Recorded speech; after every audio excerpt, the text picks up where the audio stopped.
ప్రార్థన చేసుకొని వాక్యంలోకి వెళ్దామండి. ప్రేమ నమ్మకంగా మా తండ్రి నీకే స్తుతిస్తోత్రం నాయన.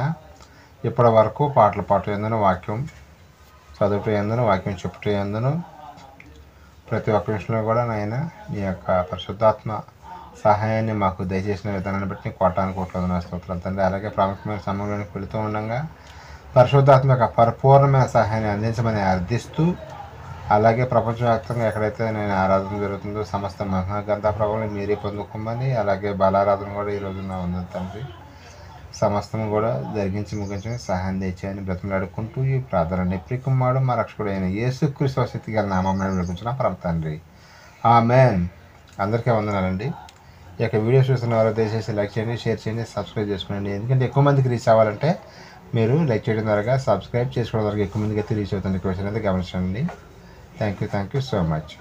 ఈరోజైతే మనం ఒక మంచి పాఠాన్ని, ప్రాముఖ్యమైన పాఠాన్ని, క్రైస్తవులకి అర్థం కాని ఒక పాఠాన్ని మనం ఆలోచిద్దామండి.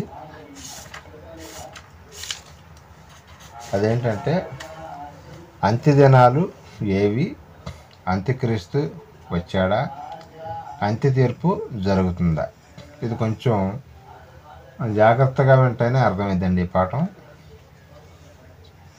ఇది చాలా మనకు అవసరం కూడా. అసలు అంత్యదినాలు అంటే ఏంటి, అంత్యదినాలు ఏవి, లేదా అంత్యక్రీస్తు వచ్చాడా, అలాగే అంత్య తీర్పు జరుగుతుందా, ఎప్పుడు జరుగుతుంది, ఇప్పుడు లేదా ప్రజెంట్ జరుగుతుందా, కొంచెం జాగ్రత్తగా ఆలోచించుకుంటూ వెళ్దామండి. ముందుగా దేవుడి యొక్క ఉద్దేశం ఏంటో మనం తెలుసుకుందామండి. ప్రతి ఒక్కరు కూడా వాక్యం తెలుసుకోవాలి. వాక్యం తెలియకపోతే ఏమవుతుందండి, చాలా సంఘాలలో ఈ యొక్క టాపిక్ మీద తప్పుగా చెబుతున్నారండి. అంత్యక్రీస్తు ఇంకా రాలేదని, ఇప్పుడు అమెరికా నుంచి వస్తాడని, జపాన్ నుంచి వస్తాడని, రష్యా నుంచి వస్తాడని చెబుతున్నారు. అసలు మరి బైబిల్ ఏం చెబుతుంది? మనుషులు అమెరికా గురించి, చైనా గురించి అని ఇక్కడ ఏమైనా ఉందండి? జపాన్ గురించి ఏం లేదు. కానీ వీళ్ళు అంత్యక్రీస్తు అంటే అసలు ఎవరు, అసలు ఎప్పుడు వచ్చాడు, ఇవన్నీ కూడా ఈరోజు మన పాఠంలో తెలుసుకుందామండి. ముందుగా సామెతలు 27 అధ్యాయం 11 వచ్చిన ఒక్కసారి చదవండి. సామెతల గ్రంథము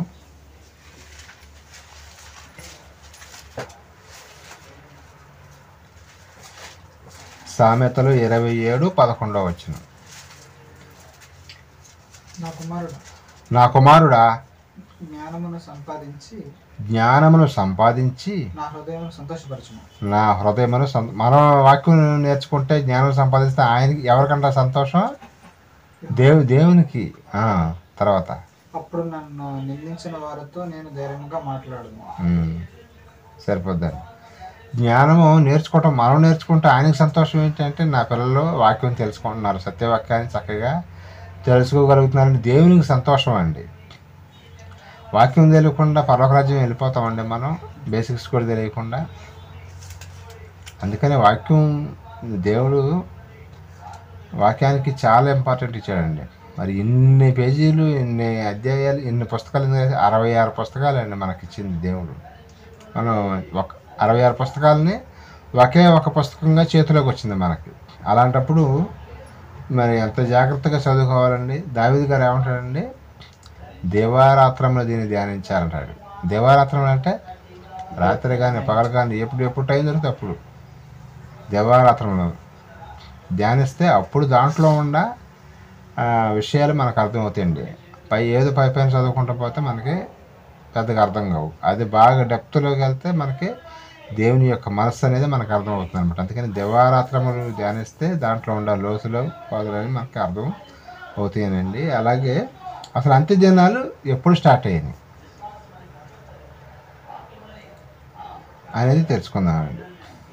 ఈ అంత్యదినాలు ఎప్పుడు స్టార్ట్ అవుతాయి, మీకు ఏమన్నా మీ ఐడియా ప్రకారం చెప్పండి. అంత్యదినాలు అంటే చివరి దినాలని అర్థం. చివరి దినాలు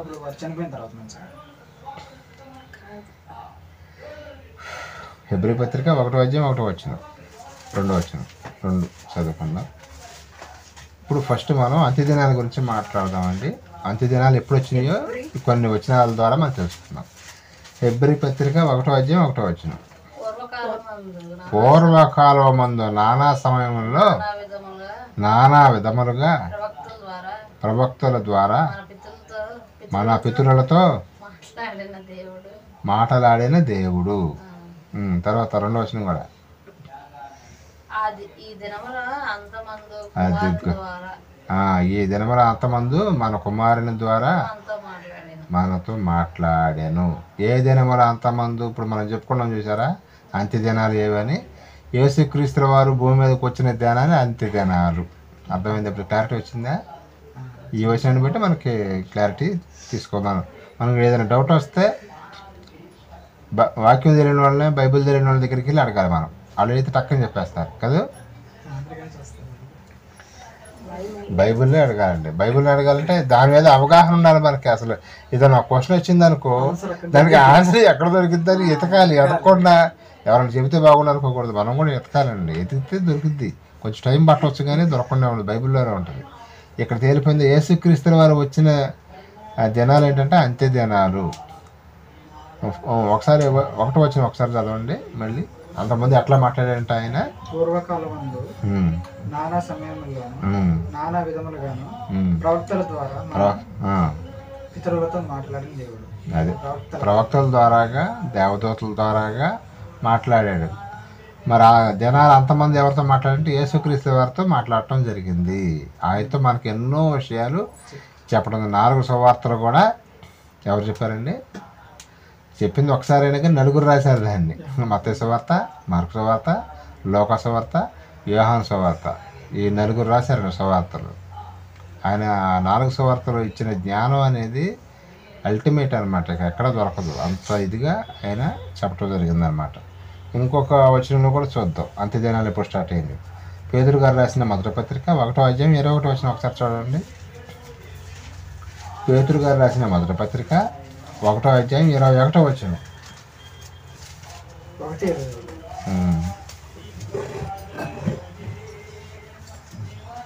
1 పేతురు 1వ అధ్యాయం 21వ వచనం అండి. అతడు జగత్తు పునాది వేయబడక మునిపే.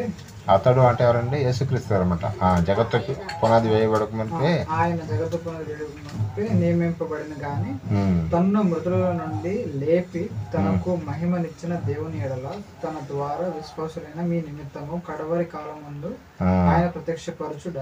ఆయన ఎప్పుడు వచ్చాడు? యేసుక్రీస్తు ఎప్పుడు వచ్చాయంట? కడవరి కాలం అంటే అంత్య దినాలు అని అర్థం. కడవరి కాలం అన్నాడు. ఇక్కడికి వచ్చేవరకు పేతురు గారు ఏమన్నారు? కడవరి కాలం అన్న చివరి అన్నాడు. యాంటీ కాదు. ఇక్కడ మీనింగ్ మారిపోయింది. అంత్యక్రీస్తు, యాంటీ క్రైస్ట్.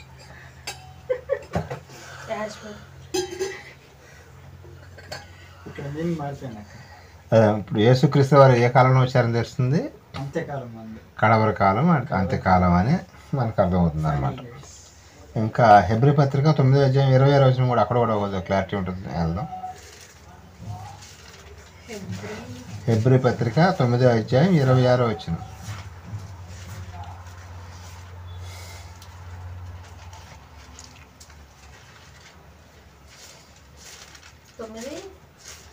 హెబ్రీ పత్రిక 9వ అధ్యాయం 26వ వచనం అండి. అట్లైన ఎడల జగత్తు పునాది వేయబడినది మొదలుకొని ఆయన అనేక పర్యాయములు శ్రమ పడవలసి వచ్చును. అయితే ఆయన యుగముల సమాప్తి అందు తానే. ఇక్కడ మనకి క్లారిటీ. యుగముల సమాప్తి అంటే ఎప్పుడండి? అంత్యకాలం అని, అంత్యదినాలని అర్థం అనమాట. చదవండి. తానే బలిగా అర్పించుకోవడం వలన పాప నివారణ చేయటమే. సరిపోద్దండి. యేసుక్రీస్తు వారు ఇప్పుడు ఆయన ఎప్పుడు వచ్చారనేది క్లారిటీ వచ్చింది. అంత్య దినాలు ఏమంటే యేసుక్రీస్తు వారు వచ్చిన సమయమే అంత్య దినాలు. కానీ ఇప్పుడు చాలామంది సేవకులు దీన్ని ఎలా చెబుతున్నారండి? అంత్య దినాలు అంటే యేసు ప్రభు 2వ రాకడ వస్తే అదే ఆ లాస్ట్ రోజులు అవి మాత్రం అంత్య దినాలు అంటున్నారు. మరి అంత్య దినాలు స్టార్ట్ అయ్యి కూడా 2000 సంవత్సరాలు అవుతుందండి. సుమారు 2000 సంవత్సరాలు దాటిపోయింది కూడా. 2000 సంవత్సరాలు అవుతున్నా కానీ ఇంకా అంత్య దినాలు వస్తాయని ఎదురు చూస్తున్నారు. ఇంకొక తర్వాత క్వశ్చన్ ఏంటంటే మంది, అంత్యక్రీస్తు వచ్చాడా? ఇప్పుడు అంత్యదినం అర్థమైంది కదండి. అంత్యదినాలు ఎప్పుడు స్టార్ట్ అయినాయి? యేసుక్రీస్తు వారు ఎప్పుడో వచ్చారో అప్పుడే అంత్యదినాలు కడవరి కాలంలో వచ్చాడని చెప్పడం పేతురు గారు చెప్పడం జరిగింది. ఎబ్రీ పత్రికలో కూడా అలాగే చెప్పడం జరిగింది. యుగముల సమాప్తి ఎందుకు రావటం జరిగిందని. ఇప్పుడు మనకి రెండో క్వశ్చన్ ఏంటంటే, ఫస్ట్ది అంత్యదినాలు ఏవి, రెండవది ఏంటంటే అంత్యక్రీస్తు వచ్చాడా, లేకపోతే అమెరికా నుంచి వస్తాడా, చైనా నుంచి వస్తాడా, జపాన్ నుంచి వస్తాడా, ఎక్కడి నుంచి వస్తాడో బైబిల్ని అడుగుదాం. బైబిల్ని అడిగితే బైబిలే చెప్పిద్దండి. మనకి ఏ క్వశ్చన్ వచ్చినా సరే మనకి సమాధానం బైబిల్లోంచే దొరుకుతుంది మనకి. అది కూడా తెలుసుకుందామండి. లోకాసు వార్త 10వ అధ్యాయం 10, 17, 18. లోకాసు వార్త 10వ అధ్యాయము 17, 18 వచనమండి.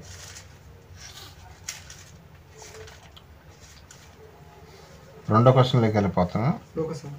లోకాసు వార్త 10వ అధ్యాయం 17, 18 వచనాలండి. ఆ 70 మంది శిష్యులు సంతోషంతో తిరిగి వచ్చి ప్రభువా దయ్యములు కూడా నీ నామము వలన మాకు లోబడుచున్నవని చెప్పగా ఆయన ఎవరైనా యేసుక్రీస్తు వారు ఏమన్నాడు ఇప్పుడు చూడండి. వీళ్ళేమో దయ్యాలు మాకు లోబడుతుంది సంతోషపడుతుంటే ఆయన ఒక మాట అన్నాడు,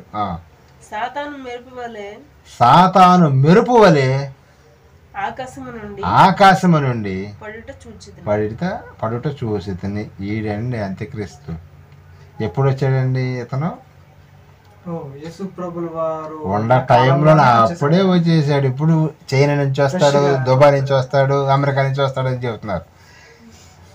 బైబిల్ సమాధానం చెబుతుందా? వీళ్ళేం దెయ్యాలు లోపడుతుంది నేను సంతోషపడుతుంటే ఈయన యేసుక్రీస్తు వారు ఏమంటున్నారు, ఆ మెరుపు వేగం వల్లే వాడు భూమి మీద పట్టడం నేను చూశాను, మీ తాట తీస్తాడు జాగ్రత్త అని చెబుతున్నాడు ఆయన. అంటే అందరిని చక్కెర ముక్కలుగా చేసేస్తాడు. క్రైస్తవ్యం ఈ రోజున ఇన్ని వేల శాఖలుగా ఈ సంఘం అంటే ఆ సంఘానికి పడదు, ఆ సంఘం అంటే ఈ సంఘానికి పడదు. కారణం ఏంటండి? యేసు ప్రభువులోనే నమ్ముతారో లేదు. అయ్యగారే చాలా గొప్పోళ్ళని, అయ్యగారే గొప్పోళ్ళగా క్రియేట్ చేస్తుంటారు కొన్ని ఏరియాల్లో.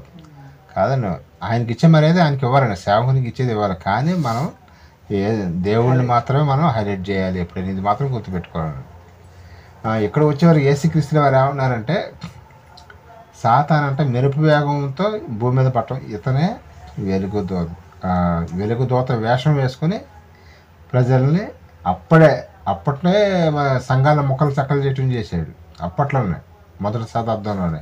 మరి అప్పుడే ముక్కలు చేశాడంటే ఇప్పుడు అందరూ అతుక్కొని ఉన్నారండి, లేకపోతే వీడికి ఇప్పుడు మనకి పేర్లు చెప్పలే కానీ టీవీలో ప్రసంగించే పెద్ద పెద్ద సేవకులు ఉంటారు.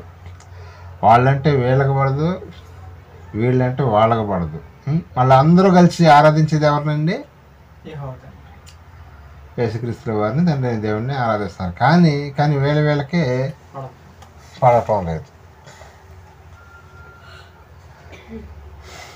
ఎందుకనంటే కారణం ఏంటంటే సాతాను వెలుగుదూత వేషం వేసుకోవచ్చు. అసలు వెలుగుదూత అంటే ఎవరండి? ఇది తెలియాలి మనకి. ఎస్, చాలామంది ఏమనుకుంటే వెలుగుదూత అంటే సాతాను అనుకుంటారు. కానీ సాతాను వెలుగుదూత అనేది యేసుక్రీస్తు వారిని, ఇది గుర్తుపెట్టుకోవాలి.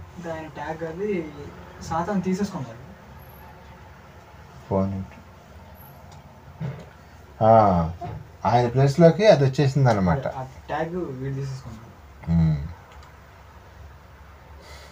చాలామంది అపార్థం అదే చేసుకున్నారండి. ఇంకా మనం చూడగలిగితే కొరింథీయులకు రాసిన 2వ పత్రిక 11వ అధ్యాయం 13, 14 వచ్చినారు. ఒకసారి చూడండి, అక్కడ కొంచెం మనకు క్లారిటీ వస్తుంది. కొరింథీయులకు రాసిన 2వ పత్రిక 11వ అధ్యాయం 13, 14 వచ్చినారండి. ఏలయనగా అట్టివారు క్రీస్తు యొక్క అపోస్తల వేషం ధరించుకుని వారై దొంగ అపోస్తలను మోసగాండ్రకు పనువారనై ఉన్నారు. 14.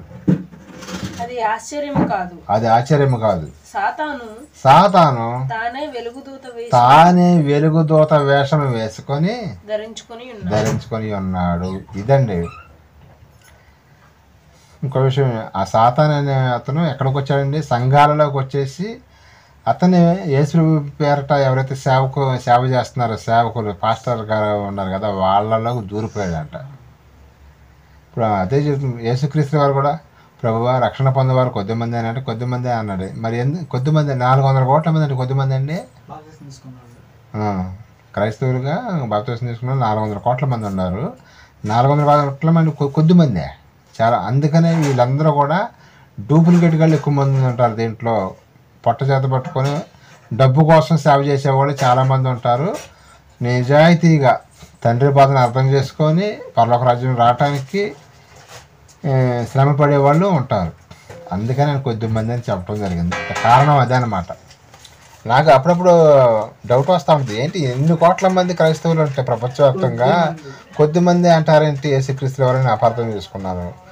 కారణం ఏంటంటే వీళ్ళందరూ కూడా పరలోక రాజ్యానికి రావడానికి చాలా కష్టమైపోద్ది. ఎందుకంటే క్రైస్తవులకు చెప్పుకుంటారులే కానీ వాళ్ళని ఎవరు ఆవగించాడండి, వెలుగుదూత వేషం వేసుకొని అపవాది రావటం జరిగింది అన్ని సంఘాలలో. ఇప్పుడు ఈ మంచి సంఘం ఏదో ఎవరు కరెక్ట్గా జీవిస్తున్నారో, ఎవరు మరి తప్పుడు వాక్యం చెబుతున్నారు ఏంటి అనేది తెలుసుకోవటం కష్టమైపోయిందండి ఈ రోజుల్లో. నిజంగా సేవ చేసే సేవకుని గుర్తించడం అంటే కష్టమైపోతుంది. ఎందుకని వాడు కూడా ఏ వేషం వేసుకొని వచ్చాడు, వెలుగుదూత వేషం, యేసుక్రీస్తు వారి యొక్క వేషం వేసుకొనే వచ్చాడు. వచ్చి సంఘాల్లో దొరకడం జరిగింది అనమాట. అందుకనే కనుక్కోలేకపోతున్నాం. కొంతమంది అంటారు ఇంటి దొంగని ఎవరు పట్టుకోలేరు అన్నట్టుగా. అలాగే సంఘంలోకి వచ్చి కూర్చుంటే ఇంకేం పట్టుకుంటారండి, అదనమాట. ఇది మరి పట్టుకునే అవకాశం ఉందండు, అసలు లేదనకూడదు. ఎక్కడికి తీసుకురావాలి వాళ్ళని, ఇప్పుడు ఏదైనా కడుపులో మనకి ఏదైనా గడ్డ ఉందనుకోండి, ఎక్కడికి తీసుకెళ్తామండి, స్కానింగ్ మిషన్ దగ్గరికి తీసుకెళ్తాం. ఆ గడ్డ ఎంతవరకు పెరిగింది, ఇంక ఎన్ని రోజులకి పగిలిపోతే, ఈ లోపల ఎన్ని రోజులు ఆపరేషన్ చేయాలి ఏంటని డాక్టర్ గారు స్కానింగ్ తీసి 4 రోజుల కనుక నువ్వు ఆపరేషన్ చేసుకోకపోతే చచ్చిపోతావమ్మా అని చెబుతాడు. అది దాని ప్రకారం ఈ 4 రోజుల్లో డబ్బులు చూసుకొని గబగబా ఆపరేషన్ చేయించుకుంటారు. అలాగే మరి ఈ దొంగ అపస్తులు, దొంగ సేవకులు ఉన్నారని మనం ఎలా కనిపెట్టాలంటే బైబిల్ దగ్గరికి తీసుకురావాలండి. ఎవరైనా సరే బైబిల్ దగ్గరికి తీసుకొస్తే స్కానింగ్ మిషన్ దగ్గరికి అప్పుడు మనకి ఈజీగా దొరుకుతారు. వాళ్ళు ఏం వాక్యం చెబుతున్నారు, కరెక్ట్గా చెబుతున్నారా, తప్పుడు వాక్యం చెబుతున్నారా, అసలు డబ్బుల కోసం చేస్తున్నారా, ఏం చేస్తున్నారు, ఇది వచ్చి వీళ్ళందరూ పరలోక రాజ్యానికి తీసుకెళ్తున్నాడా, నరకానికి తీసుకెళ్తున్నాడా ఈ బోధ చెప్పి. సేవకులందరూ కూడా కరెక్ట్ వాక్యం చెబుతున్నారు అనుకుంటే తప్పండి. అది మనం గ్రహించాలి. ఎలా గ్రహిస్తాం, స్కానింగ్ మిషన్ దగ్గరికి తీసుకురావాలి. స్కానింగ్ మిషన్ ఏదండి మనకి, బైబిల్ దగ్గరికి తీసుకొచ్చి బైబిల్ ఏం చెబుతుంది అనేది మనకు తెలిస్తే దాని ప్రకారంగా మనం వాళ్ళని అంచనా వేయవచ్చు. యేసుక్రీస్తు వారు ముందే హెచ్చరించాడా లేదా, మీరు దెయ్యాలు లోపడుతుంది అని సంతోషపడొద్దయ్యా, మెరుపు వేగంతో వచ్చాడు, మీలోకి దూరతాడు, మేము ఆయన అన్నట్టుగా 70 మంది శిష్యులలో ఎంతమంది అయ్యారండి, 12 మందికి వచ్చేసారండి. మిగతా వాళ్ళందరూ ఏమైపోయారండి, 70 మందితో చెప్పాడు. చెప్పిన తర్వాత చల్లా చిదర చేసి పరలోకిందండి వాళ్ళని. ఈయనతో తిరిగితే ఏముంటుంది, మనకి రూపాయి రాదు, ఏం లేదు, పిల్లలు ఇబ్బంది పడతారు, తిండి కూడా చూస్తాం మనం, సరిగ్గా కానుకలు సరిగ్గా లేరు జనాలు కూడా, ఏదో ఉంటుందిగా. ఇక మనకి ప్రతి ఒక్కరికి ఒక్కొక్క ఆలోచన ఉంటుందిగా. ఈయన చుట్టూ తిరగటం వల్ల మనకి ఎలాంటి ఉపయోగం లేదు. కానీ నిత్యజీవం వచ్చిందని అదే తెలుసు. ఇక్కడ ఈ భూమి మీద గురించి ఆలోచించారు, కానీ ఈయనతో పాటు ఉంటే కనుక మనకు పరలోక రాజ్యం వచ్చిందని ఒక చిన్న విషయాన్ని వాళ్ళు గ్రహించలేకపోయారు. అందుకని 70 మంది మరి 12 మంది అయ్యారంటే కారణం అదేనా, ఇంకేమైనా ఉంటుంది అంటారా? అది అర్థం చేసుకోలేకపోయారు యేసుక్రీస్తు వారు అనమాట. ఇంకా మనం చూడగలిగితే అపవాది ఎక్కడికి వచ్చాడో మీకు ఇప్పుడు క్లియర్గా చూపిస్తాను. 2 తెస్సలోనికీయులకు రాసిన పత్రిక 2వ అధ్యాయం 4వ వచనం ఒక్కసారి చూడండి, అక్కడ మీకు క్లారిటీ వచ్చేసింది. 2 తెస్సలోనికీయులకు రాసిన పత్రిక 2వ అధ్యాయం 4వ వచనం. ఏది దేవుడు అనబడునో, ఏది పూజింపబడునో దాని అంతటిని ఎదిరించుచు దానికంతటికి పైగా వాడు తనకు తానుగా హెచ్చించుకొనొచ్చు, తాను దేవుడని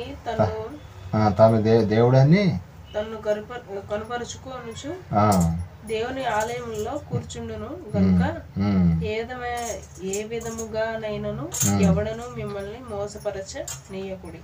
ఇప్పుడు అపవాది ఎక్కడికి వచ్చేసాడంటండి? దేవుని ఆలయాల్లోకే వచ్చేసాడంట, సంఘాల్లోకి వచ్చేసాడండి. సంఘంలోకి వచ్చేసేస్తే గుర్తుపట్టగలుగుతారండి? కొన్ని దొంగతనాలు జరిగినప్పుడు ఆ దొంగతనం చేసేవాడిని ఇంత టెక్నాలజీ ఉన్నా కానీ పట్టుకోలేకపోతున్నారు. కానీ మరి సంఘంలోకి వచ్చేసేస్తే అపవాది, ఇక్కడ చెప్తున్నాడు దేవుడు అదే, అతను సంఘాల్లోకి వచ్చేసాడు, దొంగ బోధ తప్పుడు బోధ చేపిస్తున్నాడు. మీకు పరలోకరాజ్యం కాదు, ఎవరు చెప్పారో మీకు ఉద్యోగం రాదని, ఎవరు చెప్పారు మీకు రోగాలు పోవని, దీని మీదే మైండ్ వెళ్ళేటట్టుగా చేస్తాడు. కానీ ఎవరు చెప్పారు మీకు పరలోక రాజ్యం రాదని, ఎవరు చెప్పారు మీకు క్రైస్తవులకు కష్టాలు రావని, క్రైస్తవులకు కష్టాలు వచ్చిన దాంట్లోంచి బయటికి తీసుకొస్తాడని మీకు అర్థం కావాలని ఈ మాటలు ఎవరైనా చెబుతారండి? లేకపోతే ఇవే చెబుతారు? ఎక్కువగా సంఘాల్లో సాక్ష్యాలు చెప్పిస్తూ ఉంటారు. సాక్ష్యాల్లో ఏం చెబుతారండి? మా అమ్మాయికండి మంచి సంబంధం కుదిరిందండి, మా అబ్బాయికండి మంచి ఉద్యోగం వచ్చిందండి. ఓకే, తప్పులేదు.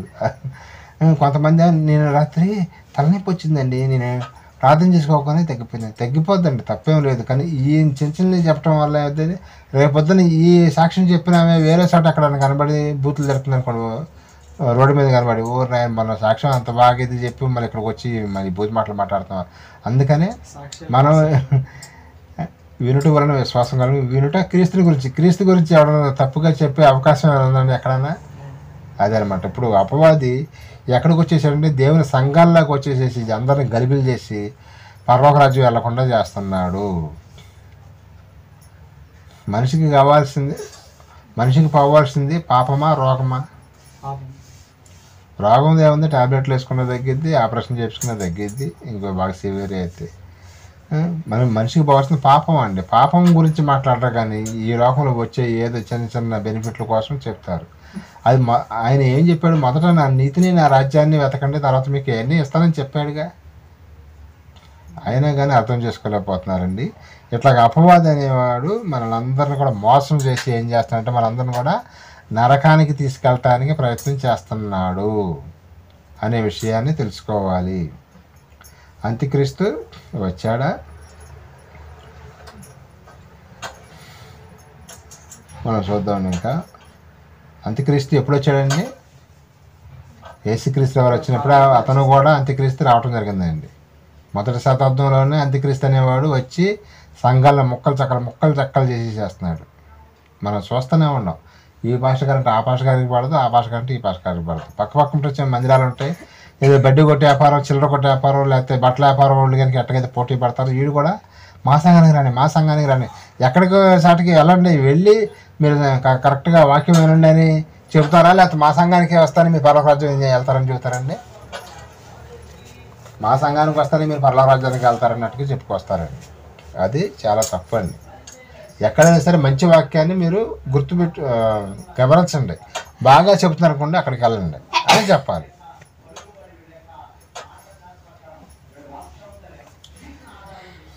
యోహాను గారు రాసిన మొదటి పత్రిక 2:18 ఒకసారి చదవండి.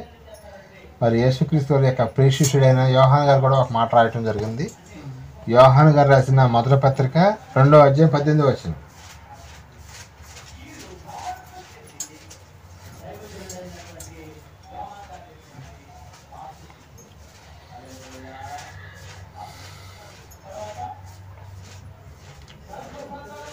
మొదటి యోహాను 2:18. 2:18. చిన్నపిల్లలారా, ఇది కడవరి గడియ. అదిగో చూసా, ఎప్పుడంట కడవరి గడియ? ఇది అప్పుడే 2000 సంవత్సరాల క్రితం. క్రీస్తు విరోధి వచ్చాడని వింటిది కదా. ఇప్పుడును అనేకులైన క్రీస్తు విరోధులు బయలుదేరి ఉన్నారు. యాంటీ క్రైస్ట్ అని చెప్పుకున్నాం. ఒక్కడ కాదంట యాంటీ క్రైస్ట్, క్రీస్తు విరోధి. అనేకులు ఎవరండి? వాళ్ళు సేవకులే, ఎవరో వాడు కాదు. మరి సేవ చేస్తున్న బోధకులు పాస్టర్స్ అని చెప్పుకున్నారు కదా, వాళ్ళేనంట. ఇప్పుడు చదవండి. ఇది కడవరి గడియని ఈయన చేతి తెలుసుకొనిచున్నాము. అది కడవరి గడియలోనే, చివరి గడియలోనే, అంత్య దినాల్లోనే ఎవరు వచ్చేసారండి? క్రీస్తు విరోధులు అప్పుడే వచ్చేసారు. యాంటీ క్రైస్ట్ అంటున్నారు కదా వీళ్ళు. అంత్యక్రీస్తు వాస్తవంగా చెప్పాలంటే ఎవరండి అంత్యక్రీస్తు? యేసుక్రీస్తు వారే. చాలా మంది ఇది తెలియదు. అంత్యదినాల్లో వచ్చిన క్రీస్తు ఎవరు? యేసుక్రీస్తు వారు కదా. చాలా మంది యాంటీ క్రైస్ట్. అంత్యదినాల్లో వచ్చిన క్రీస్తు యేసుక్రీస్తు వారు. ఇది చాలా మంది తెలియకుండా యాంటీ క్రైస్ట్, క్రీస్తు విరోధి. ఇంగ్లీష్ బైబిల్లో యాంటీ క్రైస్ట్ అని ఉంటుంది. యాంటీ క్రైస్ట్ అర్థం కాక వీళ్ళకి ఏళ్ళ మార్చి తీసుకున్నారనమాట. అంత్యక్రీస్తు ఎవరో కదండి, యేసుక్రీస్తుల వారే అంత్యదినాల్లో వచ్చిన క్రీస్తు. కానీ ఆయన ప్లేస్లోకి డూప్లికేట్ క్రీస్తు కూడా వచ్చేసాడు. యాంటీ క్రీస్తు విరోధి ఆడు యాంటీ క్రైస్ట్. అతను ఇప్పుడు ఎంతమంది ఉన్నారంటే తెల్ల ఆమేన్ హల్లెలూయా అని వస్తారు చూసావా. ఈ బ్యాచ్ మొత్తం కూడా అంటే వీళ్ళలో కూడా కొంతమంది ఉండొచ్చావు, కానీ నోరుండ వాళ్ళందరూ స్తోత్రాలు చెప్పండి, కాళ్ళు ఉన్న వాళ్ళందరూ మోకాళ్ళు దండేయండి ఎట్లా చెబుతాను, ఎట్లా అరుచుకుంటూ చెప్పే వాళ్ళందరూ కొంతమంది క్రీస్తు విరోధులని బైబిల్ చెబుతుంది. ఉండవాకి ఉన్నట్టుగా చెప్పకుండా లేనిది చెబుతూ ఉంటారు చూసా, వాళ్ళు క్రీస్తు విరోధులు.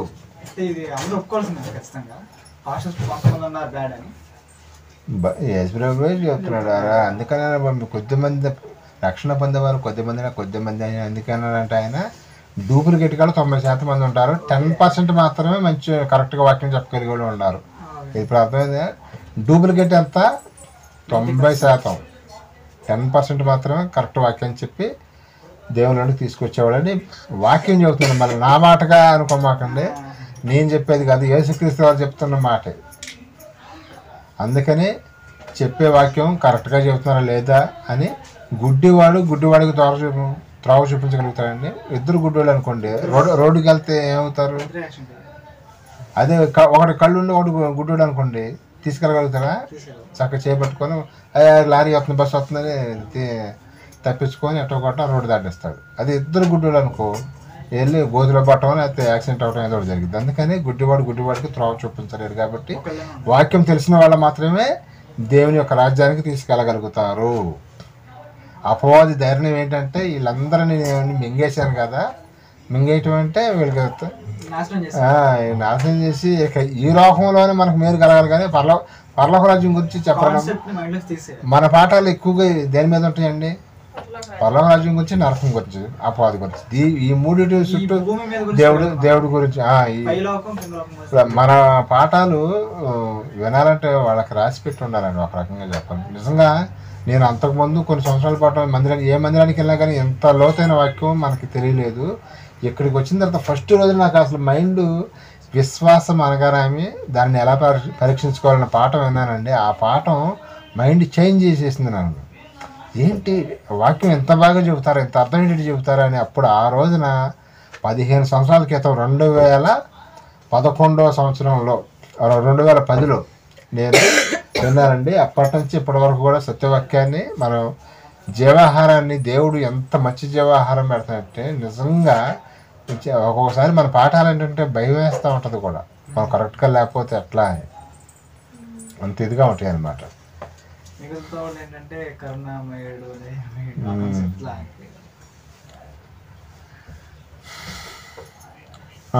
తర్వాత ఇప్పుడు ఎన్ని విషయాలు తెలుసుకున్నామండి? 2 చెప్పండి. ఏంటంటే అంత్యదినములు ఎప్పటి నుంచి తెలుసుకున్నాం, అంత్యక్రీస్తు ఎప్పుడు వచ్చాడు. ఇప్పుడు 3వది ఏంటంటే అంత్య తీర్పు జరుగుతుందా అనే క్వశ్చన్ అన్నమాట. తెలుసుకోవాలి. కొంతమంది ఏంటంటే అంత్య తీర్పు జరగట్లేదు, ఎప్పుడో జరిగిద్ది అన్నారు. కొంతమంది భవిష్యత్తులో జరిగిద్ది అంటారు. అది దాని గురించి వివరణ మనం తెలుసుకుందాం. వాళ్ళు అపార్థం చేసుకోవడానికి కొన్ని కారణం ఇక్కడ 2 కొంచెం మనం ఆలోచించాలండి. తీర్పులు అనేవి 2 ఉంటాయి. ఒకటే మరణించిన దినం ఒకరోజు ఉంటుంది, అలాగే యేసుక్రీస్తు వారు వచ్చిన రోజు 2 ఉంటాయి. కానీ ఈ తీర్పులోకి వెళ్ళడానికి ఆ తీర్పు ఉండదు అని మనం గ్రహించాలన్నమాట. కానీ కొంతమంది అపార్థం చేసుకున్నారు. అంటే మళ్ళీ యేసు ప్రభు వస్తాడు, ఈ లోపల మనం ఎన్ని పాపాలని చేయొచ్చు, ఈ లోపల మనం సెటరేట్ అవ్వచ్చు అనుకున్నారు. అనుకోకుండా సడన్గా ఈరోజు మనం చనిపోతే మనం ఎక్కడికి వెళ్తామంటే నరకానికి వెళ్ళిపోతాం. అలాగా వాళ్ళు అపార్థం చేసుకున్న 2 వచనాలు మీకు చూపిస్తాను. కొరింథీయులకు రాసిన 2వ పత్రిక 5వ అధ్యాయం 10వ వచనం ఒకసారి చూడండి. అంటే యేసుప్రభు రావడానికి ఇంకా చాలా టైం ఉంది కదా, ఈ లోపల మారొచ్చలే అనుకుంటున్నారు కొంతమంది. ఆ అవకాశం ఉందా లేదా అనేది ఈ వచనాలు చూసి వాళ్ళు అపార్థం చేసుకున్నారు. మీకు అపార్థం చేసుకున్న వచనాలు చూపిస్తాను అనమాట. కొరింథీయులకు రాసిన 2వ పత్రిక 5వ అధ్యాయం 10వ వచనం.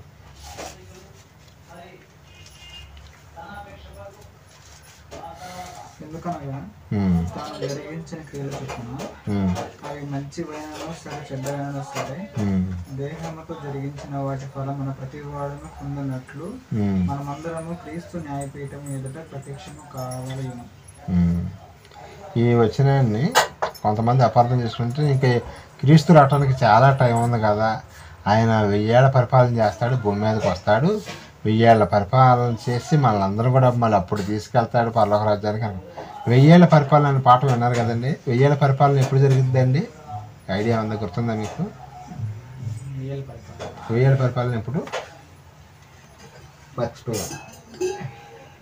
అది మనం చనిపోయిన తర్వాత 1000 ఏళ్ళ పరిపాలన ఆల్రెడీ జరుగుతుంది.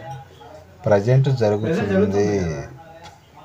చాలామంది అనుకుంటారంటే మళ్ళీ యేసుప్రభు వచ్చినప్పుడు 1000 ఏళ్ళ పాటు పరిపాలన చేస్తాడు, 7 ఏళ్ళ విందిస్తాడు, ఇక దెయ్యాల్లో కూర్చొని తింటాం, 7 ఏళ్ళు తింటామేనంటే గ్యాప్ కూడా లేదంట, మంచి లాగే టైం కూడా లేదంట, 7 ఏళ్ళు విందిస్తాడంట అని చెబుతున్నారు. ఇవన్నీ అర్థం కాక అపార్థం చేసుకున్న మాట్లాడి 1000 ఏళ్ళ పరిపాలన, 1000 అంటే ఇక్కడ దీర్ఘకాలము అని అర్థం అండి. 1000 ఏళ్ళ పరిపాలన ప్రజెంట్ జరుగుతుంది. కొంతమంది క్రైస్తవులు అపార్థం చేసుకొని 1000 ఏళ్ళ పరిపాలన అనేది ఒక టైంలో వచ్చింది. యేసుప్రభు వచ్చిన తర్వాత 1 3 సున్నాలు అనుకున్నారండి. 1000 అంటే ఇక్కడ దీర్ఘకాలము అని అర్థం అండి. దీర్ఘకాలం దేవుని రాజ్యం ఉంటుంది. ఎక్కడే కాదు, భూమి మీదే కాదు. ఈ యొక్క సంఘాన్ని మళ్ళీ తీసుకెళ్ళి పరలోక రాజ్యంలో దేవునికి అప్పచెప్తాడు కదా, దాని గురించి దీని గురించి రెండు కలిపి ఆయన మాట్లాడటం జరిగింది ప్రకటన గ్రంథంలో. దాన్ని అపార్థం చేసుకుని 1000 అనే వరకే 1 3 సున్నాలు అనుకున్నారు, కానీ దీర్ఘకాలం అనే దానికి అర్థం.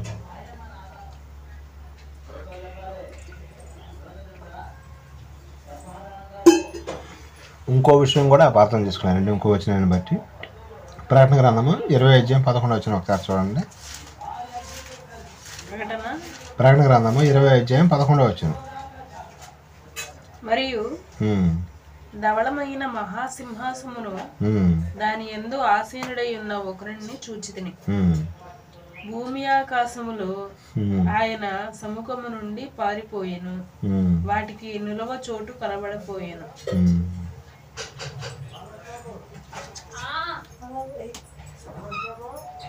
ఒకసారి మళ్ళీ 20 అధ్యాయం 11 వచ్చింది. మరియు ధవళమైన మహాసింహాసమును దాని యందు ఆసీనుడై ఉన్న ఒకరిని చూచితిని. భూమి ఆకాశములు ఆయన సముఖం నుండి పారిపోయాను, వాటికి నిలువ చోటు కనబడకపోయాను.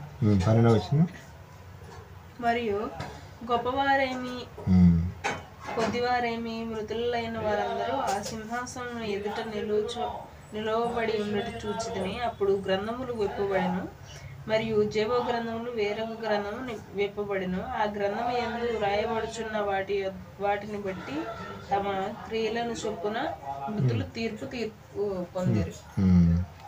ఈ వచనం బట్టి ఏంటంటే మనకి ఇప్పుడు ఎన్ని పాపాలన్నీ చేసుకోవచ్చు, యేసుప్రభు వచ్చే లోపల మనం సెటరేట్ అయితే సరిపోతున్నట్టుగా అనుకుంటున్నారండి. కానీ మన యొక్క తీర్పు అనేది ఏ రోజు జరుగుతుందో తెలుసా? తీర్పు, అంత్య తీర్పు రెండు ఉండండి. ఇక్కడ తీర్పు అనేది మనం చనిపోయిన రోజునే తీర్పు జరగటం జరుగుతుంది. అంత్య తీర్పు అనేది యేసుక్రీస్తు గారు వచ్చిన తర్వాత జరిగేదండి. ఇప్పుడు సపోజ్ మనం ఈ రోజున నేను చనిపోయాను అనుకోండి, నేను ఎక్కడికి వెళ్తాను అంటే నేను చేసిన క్రియలను బట్టి పరలోక రాజ్యానికి వెళ్ళాలా, పరదేశకి వెళ్ళాలా, లేదా నరకానికి అనేది ఈ రోజు డిసైడ్ అయిద్దా, లేకపోతే యేసుప్రభు వచ్చినప్పుడు డిసైడ్ అయిద్దా? దీన్ని తీర్పు అంటారనమాట. అంటే ప్రతి ఒక్క మనిషి కూడా తీర్పు అనేది మనం చనిపోయిన రోజున మనకి మనం చేసిన క్రియలను బట్టి మనకి తీర్పు అనేది జరుగుతుంది. అంత్య తీర్పు అంటే అందరికీ కలిపి మళ్ళీ తర్వాత తీర్పు జరగటం జరుగుతుంది. ఇది కొంచెం కన్ఫ్యూజ్గా ఉంటుంది, మీకు జాగ్రత్తగా అర్థం చేసుకోవాలి. తీర్పు, అంత్య తీర్పు. తీర్పు జరిగేది మనం చనిపోయిన రోజున మనకి తీర్పు అనేది జరుగుతుంది. ఇంకా కొంచెం మనకి క్లారిటీ రావడానికి యోహాను సువార్త 3:17-19 వచనాలు ఒకసారి చదవండి, మీకు క్లారిటీ వస్తుంది. యోహాను సువార్త 3:17-19 వరకు. యోహాను సువార్త 3:17-19 వరకు. అంత్య తీర్పు అంటే ఏంటి అనేది మనం అక్కడ తెలుసుకున్నాం. లోకము తన కుమారుని ద్వారా తన కుమారుని ద్వారా రక్షణ పొందుటకే గాని లోకమునకు తీర్పు తీర్చుటకు దేవుడు ఆయనను లోకమునికి పంపలేదు. ఆయన యందు విశ్వసించిన వారు తీర్పు తీర్చబడరు. విశ్వసింపని ఆయనని విశ్వసించిన వారికి వాళ్ళకంటే తీర్పు తీర్చబడదు. విశ్వసింపని వాడు దేవుని అద్వితీయ కుమారుని నామందు విశ్వాసం ఉంచలేదు కనుక వానికి ఇంతకు మునిపే తీర్పు తీర్చబడను. ఎప్పుడు అది ఎప్పుడు అది మరణదినం అన్నమాట. ఎప్పుడైతే మనం చనిపోతున్నామో ఇక్కడ తీర్పు అంతిమ తీర్పు అని చెప్పాం కదా, ఇదన్నమాట. ఇది అర్థం చేసుకోవాలి. మనం చనిపోయిన రోజునే మన యొక్క సపోజ్ ఇందాక చెప్పాను కదా, మనం చనిపోయిన రోజునే మనకి తీర్పు అనేది జరుగుతుంది. నరకానికి వెళ్ళాలా పరదేశకి వెళ్ళాలనేది ఆ రోజునే తెలిసిపోతుంది. మళ్ళీ యేసుక్రీస్తు వారు వచ్చినప్పుడు మనం అందరం నిలబడాలని చెప్తున్నాం కదా. మరి దానికి కారణం ఏంటంటే ఈ లోపల మనకి ఈ లోకంలో కోర్టులు కూడా మనం చూస్తూ ఉంటాం. పోలీస్ స్టేషన్లో రిమాండ్కి తీసుకెళ్తారు చూసారా. రిమాండ్ అంటే ఏంటండి? ఎన్ని రోజులు ఉంటుంది రిమాండ్? 14 రోజులు ఉంటుందండి రిమాండ్. ఒక ఖైదీ ఉన్నాడు అనుకోండి, అతని రిమాండ్కి తీసుకెళ్తారు 14 రోజులు. ఈ 14 రోజులు ఎక్కడ ఉంచుతారంటే జైల్లో ఉంచుతారనమాట. అక్కడ ఈ యొక్క కేసు అనేది నిర్ధారణ అయిపోయింది అనుకోండి, అప్పుడు ఎక్కడ తీసుకెళ్తారు? మళ్ళీ సెంట్రల్ జైలుకి తీసుకెళ్తారనమాట. అప్పటి వరకు రిమాండ్లో ఉంచుతారు. ఈ 14 రోజుల్లో ఇతను వాదోపవాదాలు ఇవన్నీ కూడా కోర్టు విని ఇతను తప్పు చేయలేదు, ఇతను సెంట్రల్ జైలుకి వెళ్ళే అంత పాపం తప్పులు కానీ ఏం చేయలేదు అని అనుకుంటే ఈ బెయిల్ మీద బయటకు వచ్చేసేస్తుంది ఈ 14 రోజుల్లో. లేదా మళ్ళీ ఇతను కనుక నిజంగానే తప్పు చేశాడు అనుకుంటే మళ్ళీ తీసుకెళ్ళి సెంట్రల్ జైల్లో వేయటం జరుగుతుంది అన్నమాట. అలాగే ఇప్పుడు మనకి తీర్పు అంతిమ తీర్పు అనుకున్నాం కదా. ఈ తీర్పు అనేది ఎప్పుడు జరుగుతుందంటే మనం చనిపోయిన రోజున జరుగుతుంది. అప్పుడు యాతన పడే స్థలానికి వెళ్ళటం జరుగుతుంది, అంటే రిమైండ్లోకి వెళ్తున్నాం అనమాట. ఇప్పుడు ఇక్కడ రిమైండ్ అంటే స్టేషన్కి తీసుకెళ్ళి జైలు ఎలా పెడతారో అక్కడ కూడా యాతన పడే స్థలానికి తీసుకెళ్తారు. మరి తర్వాత నిర్ధారణ అయిపోయిన తర్వాత మళ్ళీ తర్వాతకి మనకి జైలు సెంట్రల్ జైలుకి ఎలా తీసుకెళ్తారో మళ్ళీ అగ్నిగుండంలోకి తీసుకెళ్తారు. యాతన పడే స్థలం వేరు, అగ్నిగుండం వేరండి. చాలామందికి ఈ విషయం తెలియదు.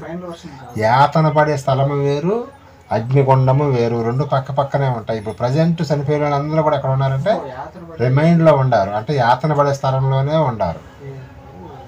అగ్నిగుండంలోకి ఎప్పుడు వెళ్తారంటే యేసుక్రీస్తు వారి యొక్క తీర్పు అయిపోతుంది చూసారా, రెండో అక్కడ. అప్పుడు మళ్ళీ వీళ్ళందరూ తీసుకెళ్ళి చేస్తారు. దేవుని పిల్లలకి అప్పుడు అక్కడ తీర్పులో మన విచారణ అనేది ఉండదు. ఎందుకంటే ఆల్రెడీ మనం పరదేశకి వెళ్ళిపోయాం కదా. పరదేశం వెళ్ళిపోయిన మళ్ళీ తప్పు చేసావు, ఇవే పాపం చేసావని మళ్ళీ అడుగుతాడండి ఆయన. ఇప్పుడు బెయిల్ వచ్చేసింది అనుకోండి, ఇతనేం తప్పు చేయలేదని బెయిల్ తీసుకుని బయటకు వచ్చేసాడు, మళ్ళీ అతన్ని శిక్ష వేస్తాడా? అది ఉండదు.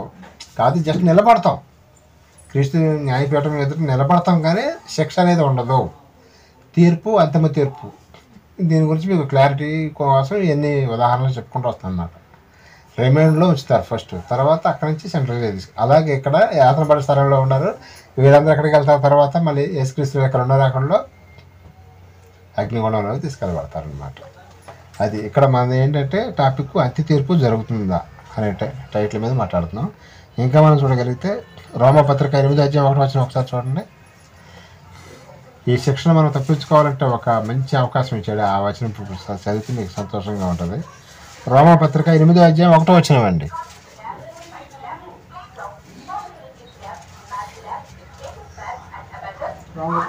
రోమా 8:1. కాబట్టి క్రీస్తు యేసునందు వారికి ఏ శిక్ష విధియు లేదు. అది సారండి. క్రీస్తు యేసునందు ఉన్న వారికి శిక్ష ఉందండి? లేదు. మనకి ఆ తీర్పు అనేది మనకి ఎప్పుడు జరుగుతుందండి? మనం చనిపోయిన రోజున మనకి తీర్పు జరుగుతుందండి.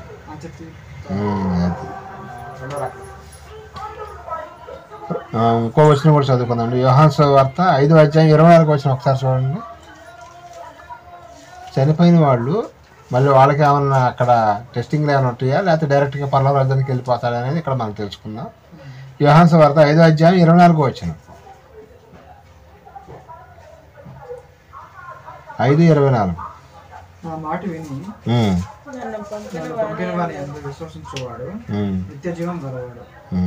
వాడు తీర్పులోనికి రాక మరణంలో నుండి జీవములోనికి దాటినాడు చెప్తున్నాడు.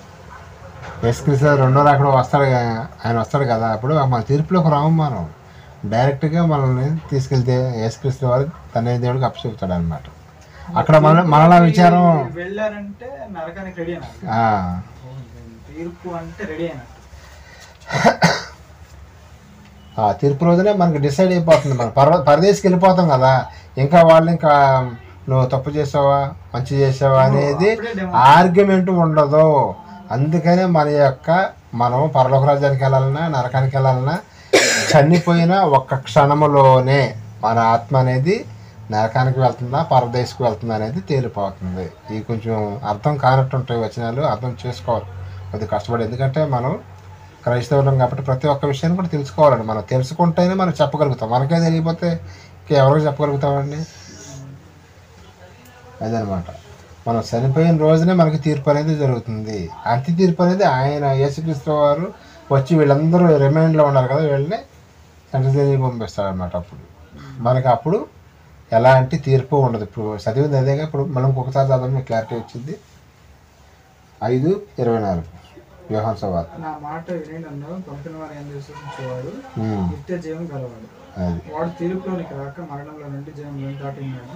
అది తీర్పులో అవసరం లేదు, ఇక జీవంలోకి వెళ్ళిపోతాడు అనమాట పరలోక రాజ్యాన్ని. ఇంకా మనం చూడగలిగితే యోహాను సువార్త 12వ అధ్యాయం 47-48 వచనాలు కూడా చూడండి. యోహాను సువార్త 12వ అధ్యాయం 47-48 వచనాలు. మనకు ఒకళ్ళు తీర్పు తీరుస్తారంట, అలా ఎవరు అనేది ఇక్కడ మనకు చెప్పడం జరిగిందండి. నా మాటలు వినియు వాటిని గైకొనుకొనకుండిన ఎడల నేను తీర్పు తీర్చెను. నేను లోకమునకు తీర్పు తీర్చడానికి రాలేదు కానీ లోకమును రక్షించడానికి వచ్చేది. నన్ను నిరాకరించి నా మాటలు అంగీకరింపని వారికి తీర్పు తీర్చువాడప్పుడు కలడు. నేను చెప్పిన మాటయే అన్యదినంలో వారికి తీర్పు తీర్చును. అది మనకి తీర్పు తీర్చేది ఎవరంటే మనం చచ్చిపోయిన రోజున ఎవరు తీర్పు తీర్పిస్తారంట? ఇప్పుడు మీరు చదివారు, ఇక్కడ ఆ పాయింట్ అర్థం చేసుకోవాలి.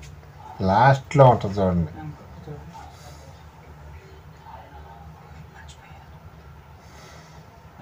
నలభై 48 వచ్చిన లాస్ట్లో ఉంటుంది చూడండి. నన్ను పంపిన తండ్రి నాకు ఆజ్ఞ ఇచ్చుచున్నాడు. తర్వాత మరియు ఆయన ఆజ్ఞ నిత్య జీవమని నేను ఎరుగుదును కనుక నేను చెప్పు సంగతులన్నీ తండ్రి నాతో చెప్పిన ప్రకారం ఎవరో ఉన్నారండి తీర్పు తీర్చడానికి. ఎవరో కాదు, దేవుని యొక్క వాక్యమే. నా మాట ఏ అని చెప్తున్నాడు యేసుక్రీస్తు వారు. నా మాట అంటే దేవుని యొక్క వాక్యం అనమాట.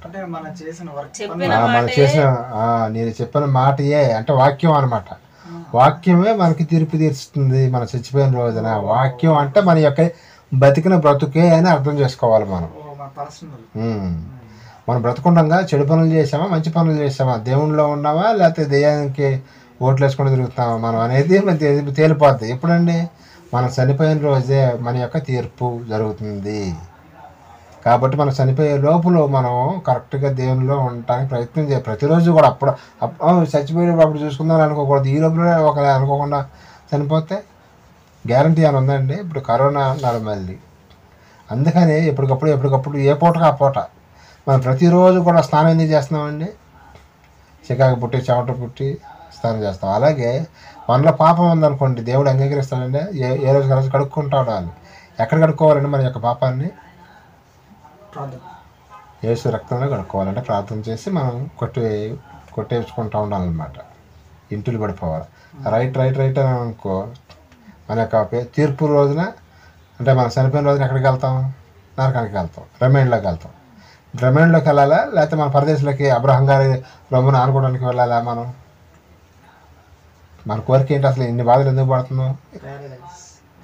పరదేశకు వెళ్ళి మనల్ని ఆహ్వానించేది ఎవరో తెలుసు? అక్కడ అబ్రహాం గారు.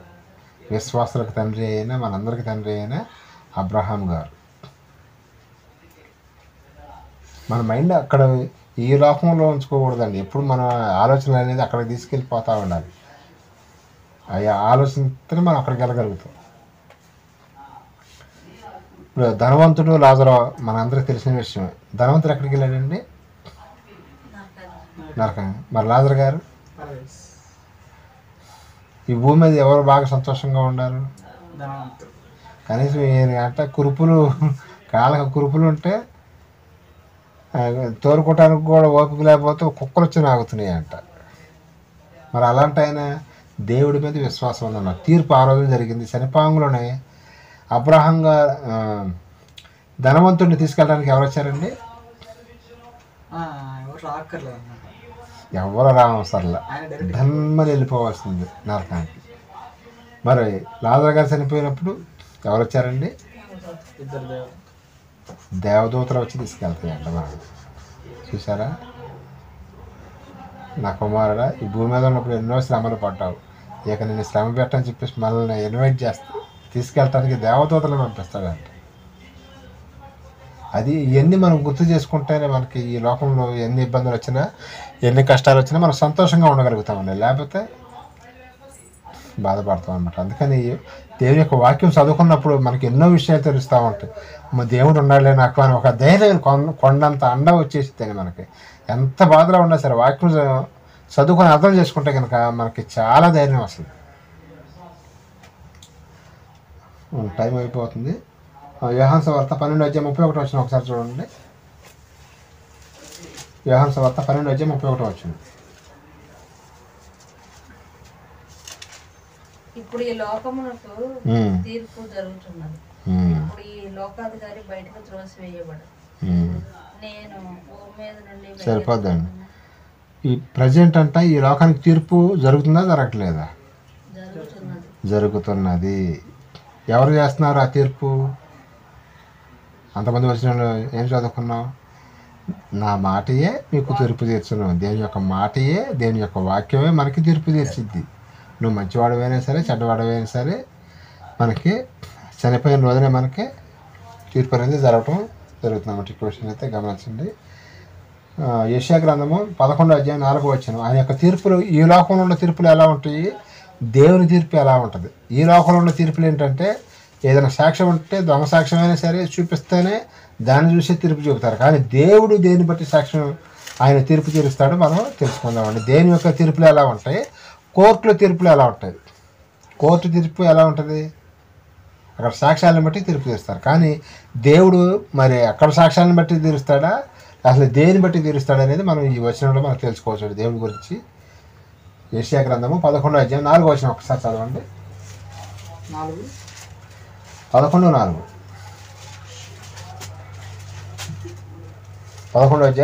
యెహోవా భయము అతనికి ఇంపైన సువాసనగా ఉన్నది. గడ్డి చూపును బట్టి అతను తీర్పు తీర్చడు. తాను వినుదాన్ని బట్టి విమర్శ చేయడు. నీతిని బట్టి పేదలకు తీర్పు తీర్చును. భూనివాసుల్లో దీనులైన వారికి యథార్థము విమర్శన. అదే నీతిని బట్టి, అతను నీతిమంతుడు అనుకోండి, ఆ తీర్పు అనేది దేవుడు తీర్పు అతని వైపే ఉంటుంది. 1,00,000 రూపాయలు లంచం ఇస్తాను, లేదా 2 లక్షలు లంచం ఇస్తాను. కొంతమంది మటర్లు చేసి మేము చంపలేదని చెప్పేసి డబ్బులు ఇచ్చి లాయర్లకు వాదించి గెలుస్తారండి. గెలిచేవాళ్ళు ఉన్నారండి, చాలామంది ఉన్నారండి. ఎక్కువ శాతం అలాంటి కేసులు గెలుస్తాయి. డబ్బులు ఉన్నవాడే కోర్టులో గెలవడం జరుగుతుంది. కానీ దేవుని దగ్గర ఆ పప్పులు ఉడుకుతాయండి. మీకు డబ్బులు ఇస్తానంటే కుదిరిద్దా? ఆయనకి నీతిని బట్టి ఆయన తీర్పు తీర్చడం జరుగుతుంది. దేవుని యొక్క తీర్పులు అలా ఉంటాయి అన్నమాట. ఈ లోక నీతి వేరు, దేవుని నీతి వేరు, ఆయన తీర్పులు వేరుగా ఉంటాయి అన్నమాట. ఇంకా చివరిగా ఒక వచనం చదువుకొని నేను ముగిచ్చేస్తానండి. 1 కొరింథీ 6:2 ఒకసారి చదవండి. కొరింథీ రాసిన మొదటి పత్రిక 6:2 చివరిగా ఇది చదువుకొని ముగించేసుకుందాం, టైం అయిపోతుంది.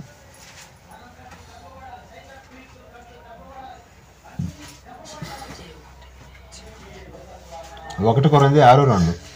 ఇప్పుడు ప్రజెంట్ తిరుపతి జరుగుతుందా లేదా అసలు ఏంటనేది ఇక్కడ క్లారిటీ ఇచ్చేసాడండి దేవుడు. పరిశుద్ధులు అంటే ఎవరండి? పరిశుద్ధులు అంటే ఎవరు? దేవుని సేవకులు. అందరూ దేవుని సేవకులు, పాస్టర్ గారు అనుకోండి, వాక్యం చెప్పేవాళ్ళు. పరిశుద్ధులు. లోకమునకు తీర్పు తీర్చుదురని మీరెరుగురా, మీ వలన లోకమునకు తీర్పు జరగవలసి ఉండగా మిక్కిలి అల్పమైన సంగతులను గురించి మీరు తీర్పు తీర్చుటకు మీకు యోగ్యత లేదా? ఇప్పుడు ఈ లోకానికి తీర్పు జరుగుతుందని చెప్పండి. ఎలా జరుగుతుందో చెప్పగలుగుతారా? తీర్పు ఎలా జరుగుతుంది? దేవుని వాక్యం చెప్పడమే తీర్పు అండి. తీర్పు అంటే ఇంకేదో ఆశిత కాదని అనుకున్నారు మీరు.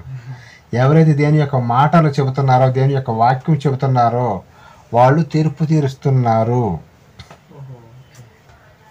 తీర్పు అంటే దేవుని మాటలు చెబుతూ, తీర్పు అంటే ఇక్కడ ఏదో అనుకోమాకండి.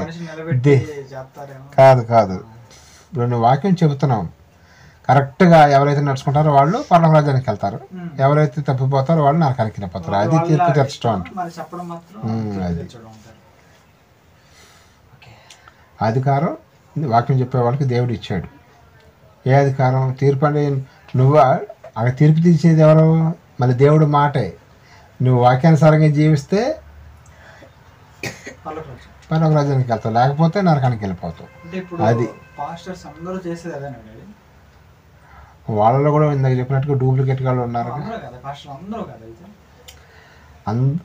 చెప్పడానికి చెబుతున్నారులే కానీ నిలబడాలి, వాళ్ళు నిలబడాలి, వీళ్ళు ఎవరైతే వింటున్నారో వాళ్ళు కూడా కరెక్ట్గా నిలబడాలి. అందుకనే ఇక్కడ ఇంకొక ఆయన డైరెక్ట్గా వీళ్ళు చెప్పిన వాడిని బట్టే ఓటు వేయకుండా మధ్యలో ఇంకొక ఆయన పెట్టారు. యేసుక్రీస్తు యొక్క మాటలు అంటే దేవుని యొక్క వాక్యానికి అప్పచెప్పారు. వాక్యం అనేది స్కానింగ్ మీటర్ కరెక్ట్గా ఇచ్చిద్దా, లేకపోతే పాస్టర్ గారు ఇస్తాడా? పాస్టర్ గారు అనుకో ఓట్లు వేసేస్తారు, కానీ వాక్యం అట్లా ఓటు వేయదండి. కరెక్ట్గా స్కానింగ్ మిషన్ తీసిద్దారు. అందుకనే ఒకరు మీకు సాక్ష్యం మిమ్మల్ని తీర్పు తీరుస్తారు. ఎవరో? దేవుని యొక్క వాక్యం. దేవుని యొక్క వాక్యం కరెక్ట్గా ఉంటుంది కాబట్టి అందుకని అక్కడ మిషన్, ఆ స్కానింగ్ మిషన్ అక్కడ పెట్టాడు దేవుడు. లేకపోతే డూప్లికేట్ వాళ్ళు కూడా పరలోక రాజ్యానికి వచ్చేస్తారని అట్లా రానియకుండా వాక్యానుసారంగా ఎవరైతే జీవిస్తారో వాళ్ళకి మాత్రమే పరలోక రాజ్యం. ఇప్పుడు మన యొక్క పాఠం ఏంటంటే అంత్యదినాలు స్టార్ట్ అయినాయా? ఎప్పుడు? అప్పుడే అంత్యదినాలు స్టార్ట్ అయినాయి. కడవరి కాలంలో వచ్చాడు ఆయన. తర్వాత అంత్యక్రీస్తు వచ్చాడా? వస్తాడు ఇంకా? ఆల్రెడీ ఎప్పుడు వచ్చాడు? యేసుక్రీస్తు యొక్క కాలంలోనే మెరుపు వేగంతో భూమి మీదకి వచ్చేసాడు. అంత్యక్రీస్తు అప్పుడే వచ్చాడు. మరి ఇప్పుడు ఆయన అమెరికా నుంచి, జపాన్ నుంచి వచ్చే అవకాశం ఏమైనా ఉందా? లేదు. మరి అంత్య తీర్పు జరుగుతుందా? ఎప్పుడు జరుగుతుందంటే యేసుక్రీస్తు ఈ తీర్పు అనేది మనం చచ్చిపోయిన జరుగుతుంది. అంత్య తీర్పు అనేది యేసుక్రీస్తు వారు వచ్చినప్పుడు రెండో రాకడలో అందరికీ కూడా తీర్పు జరుగుతుంది. మనమైతే జీవంలోకి వెళ్ళిపోతాం. ఎవరైతే ఇప్పుడు రిమైండ్లో ఉన్నారో వీళ్ళని మళ్ళీ ఎక్కడికి పంపిస్తాడు? సెంట్రల్ జైలుకి పంపిస్తాడు. అంటే యాతన పడే స్థలంలోంచి ఎక్కడికి పంపిస్తాడండి? నరకానికి పంపించడం జరుగుతుంది. అర్థమైందా పాఠం? కొద్దిగా అర్థం కానట్టుగానే ఉందా? కొద్దిగా అర్థం చేసుకోవడానికి ప్రయత్నం చేయండి. నేను బాగానే చెప్పానని అనుకుంటా మీకు అర్థమయ్యేటట్టుగా. 1, 2 సార్లు 3 సార్లు ఎందుకు చెబుతున్నానంటే మీకు అర్థం మనందరికి కూడా దేవుని మాటలు అర్థం కావాలి. అంటే ఇక్కడ టోటల్గా చివరికి మనం తెలుసుకోవాల్సింది ఏంటంటే దేవుని వాక్య ప్రకారంగా ఎవరైతే జీవిస్తారో వాళ్ళు పరలోక రాజ్యానికి వెళ్తారు. అది ఆన్సర్. చిన్న ప్రార్థన చేసుకుందామండి. ప్రేమ నమ్మకం మాత్రం నీకే స్తోత్రం. నేను ఎప్పటివరకు నేను మాటలు చెప్పాను తండ్రి. అంత్యదినాలు మొదలైనయా? మా అంత్యక్రీస్తు వచ్చాడా? అంత్య తీర్పు జరుగుతుందా అనే విషయం మీద మాట్లాడాను తండ్రి. నేను కృప ఉంచినందుకు వందనాలు స్తోత్రాలు తండ్రి. అలాగే బలారాధనలో కూడా మాకు సహాయం దయచేయమని ప్రార్థన ప్రియమైన యేసుక్రీస్తు వారి శక్తికి నామమున నిరూపించడం తండ్రి. ఆమేన్.